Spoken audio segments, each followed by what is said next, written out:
this is another issue. What I'm saying now that I have explained the Shaka Sakanta difference is very important. That actually solves our chronological problem of 660 years. Out of 1381 years, what the main chronological error between the dating in Buddha. Now, this is another problem. This I have briefly explained to you. Bhadrabahu's disciple Chandragupta was not a Mauryan king, but Hemachandra, he started equating the Chandragupta Maurya as the Chandragupta, a disciple of Bhadrabahu. And one more, there was the Jain text, they refer to one Napit Nanda, a Nanda who belonged to the caste of Barbar. But he became the king of Magadha. But Mahapadmananda was not he was actually son of that Shishunaga king. The Shishunaga dynasty was ruling at that time. And Mahapadmananda was his legitimate or illegitimate king. But he never belonged to any Barbar caste, or he was nothing to do with. So these two were different. The Jain literature refers to only one Nanda who belonged to a Barbar caste, or his father or his lineage belonged to a Barbar. Where Mahapadmananda, he may be illegitimate child, but he belonged to the Kshatriya rulers of Magadha, a Shishunaga dynasty. And there were the Navanandas. The Puranas talk about 9 Nanda king, even Buddhist literature refers to the 9 Nandas, where Jain literatures talk about only one Nanda. So the modern historians think both refer to the same. This is and Mahavira Nirvana is exactly mentioned 605 years before the Shaka. Now you have to fix the Mahavira Nirvana 605 years before 583 BC, then 1189 BC is the. Then Chandragupta, he became the king of Ujjain in the 155th year. So what you have to do, 1189 minus 155, somewhere in the 11th century BC, 133 or 140 BC. 1040 or 1033, somewhere, he became the king of Ujjain, Chandragupta. So, according to Puranas, Chandragupta Maurya has to be dated 16th century, where the Ujjain Chandragupta lived in the 11th century BC. So both cannot be the same. And moreover, the Chandragupta, who became the disciple of Bhadrabahu, and he was ruling in Ujjain, his son's name is Simhasena. And Simhasena's son was Bhaskara, and Bhaskara's son was Samprati. Okay. And this kind of a genealogy is not available in Puranas. There is a totally different Chandragupta, Bindusara, Ashoka, and there is many things, Shali Shuka. Then there are 7-8 kings in Mauryan dynasty. Here, this Bhaskara, the grandson of Chandragupta, he actually established that city of Shravanabelgur. He was the founder of that city because in memory of his grandfather, he has done a lot of Jain, probably he constructed certain Jain structures in Shravanabelgola. This is the history of Shravanabelgola starting from 11th century BC onwards. And Bhadrabahu, he attained Nirvana 178th year starting from Mahavira Nirvana. So Bhadrabahu lived in 11th century BC. So he cannot be contemporary of Chandragupta Maurya, who lived in the 6th century BC, 16th century BC. So this is a massive mistake committed by the Jain historians. What I am saying, these two problems, considering the Shaka, ancient Shaka and later Shaka as one Shaka, and as well as considering the Chandragupta Maurya as the Chandragupta of the disciple of Bhadrabahu, these two mistakes committed by Indians only. It's not the Western scholars. But we never, that time nobody used to ask us to perfectly explain the chronology. We were following a history and we used to teach our history to the students in a rough chronological model. But when Britishers came, they started doubting every fact. And then when they started questioning, we could not explain. So that led to the refixing of our chronology by the Western scholars. So this is the problem. Why we failed to explain these two problems, because we were believing in only one Shaka epoch when Britishers came, as well as we started believing that Chandragupta Maurya was a disciple of the Bhadrabahu. These two blunders, I can say a monumental mistake, led to a chronological error of 1380 years in dating of Buddha Nirvana. Okay. No, this is apart from that, the Jain sources, first they gave the Ujjain from Mahavira Nirvana onward. The day Mahavira attained Nirvana, same day when Pradyota, he was the king of Ujjain, he died. So Ujjain timeline is after that Palakas, then Vishaya, then Murundas. Okay. And Magadha, Shrenika, Kunika, Udayabhadra, Nanda. This is the only the Magadha timeline and the Ujjain timeline given in Jain literature. Okay. What I am saying that this timeline as well as the genealogy of the kings given in Jain literature cannot be reconciled with the Buddha literature, because Buddha literature is in too many kings. Like first from Buddha Nirvana, then Bimbisara, Ajatashatru, Udayi, Aniruddha, Nagadasaka, Shishunaga, Kalashoka, then Tenzin, thereafter Nanda, and then Maurya. Now, the historians, they equated Shrenika with the Bimbisara, but there is no reference of Bimbisara in Jain literature.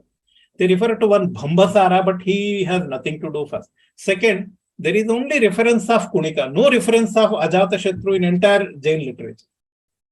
There is only reference of Ajatashatru in Buddhist literature. So the Ajatashatru mentioned in Buddhist literature was not a Kunika.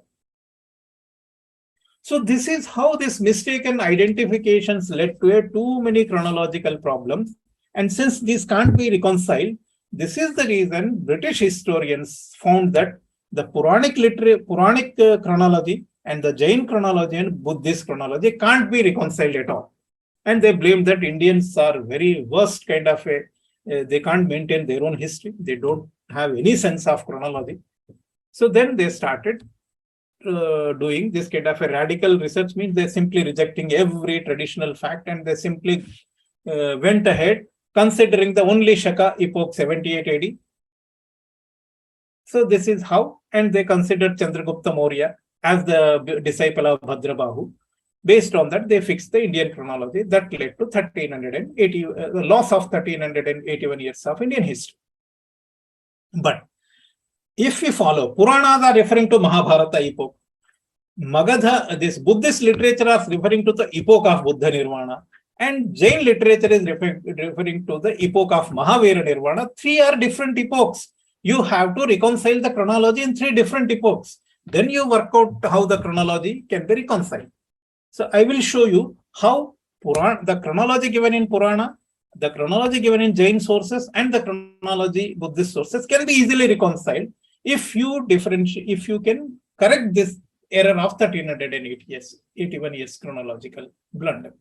So first what I did, okay, let us go to, because we don't have many inscriptions which refers to the epoch of Buddha. There is only one epoch found in Gaya.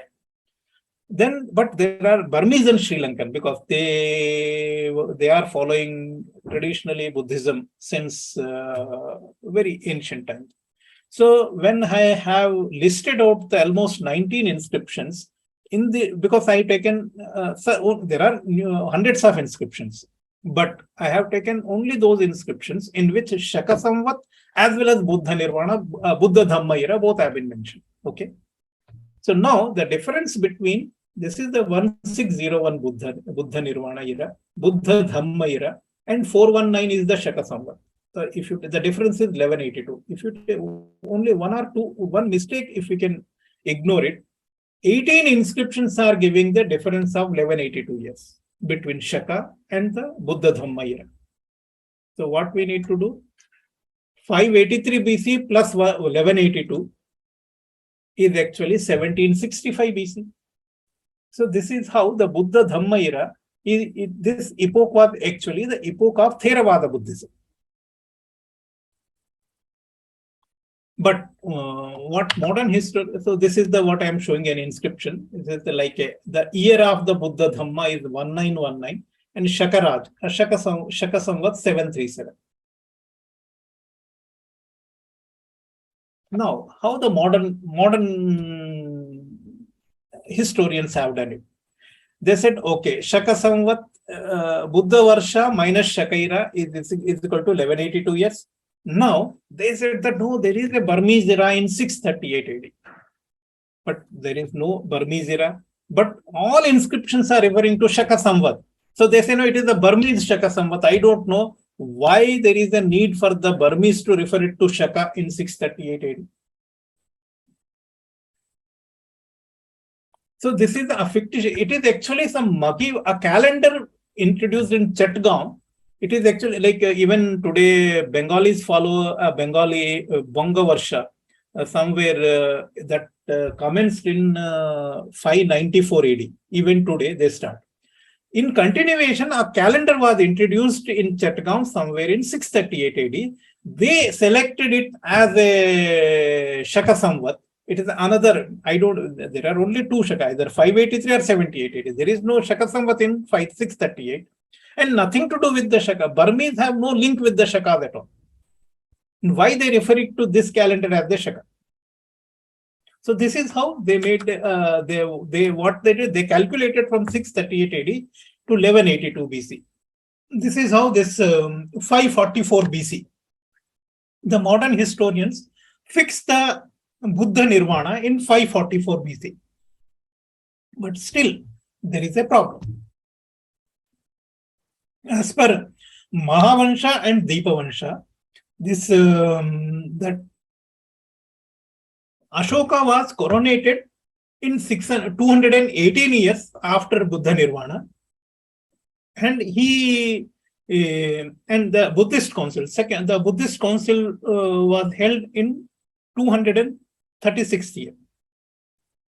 So now what they did, they have minused another 61 years irrationally, and they fixed in 583 BC because they were obsessed to establish the contemporaneity of Chandragupta Maurya and Alexander.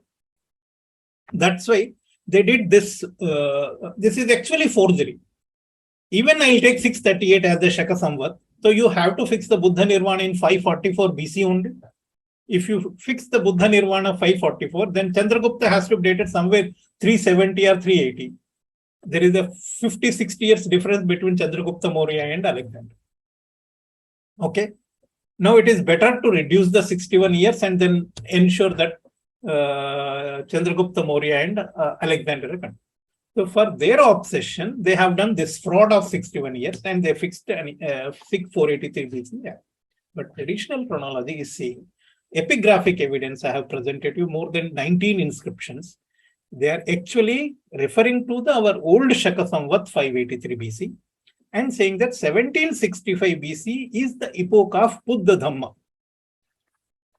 So the difference between Buddha Dhamma is actually the Theravada. Theravada was born in Second Buddhist Council and that took place 100 years after Buddha Nirvana. And Theravadins were they followed very strict life and they never wanted any freedom to be given to both the bhikshus, where Mahasanghikas wanted some kind of a liberty, where the Theravadins. So Theravadins claim they are the real Buddha Dhamma. This is the reason all Theravadins, they follow this epoch 1765 BCE that commenced 100 years after Buddha Nirvana. So what we need to do, we have to add another 100 years. Then we will get the Buddha Nirvana 1864 BC. So we have two epochs. One is the Buddha Nirvana that commenced in 1864 BCE, whereas the epoch of Buddha Dhamma, the Theravada Buddha Dhamma, is 1765 BC. Now, this explains the short chronology and the long chronology. I hope you might have heard about the short chronology and long chronology. Why? Because Kala Shoka, according to the Buddhist literature as well as the Sri Lankan literature also, Kala Shoka reigned around 100 years after Buddha Nirvana. In long chronology, like Mahavansha, it is mentioned that Ashoka became king of Magadha 218 years after Buddha Varsha. So there were two different Ashokas. Kala Shoka, He reigned 100 years after Buddha Nirvana. Entire North Indian Buddhist literature, there are 90% of Buddhist literature referred to this epoch. And Kalashoka reigned for 28 years, 1765 to 1770.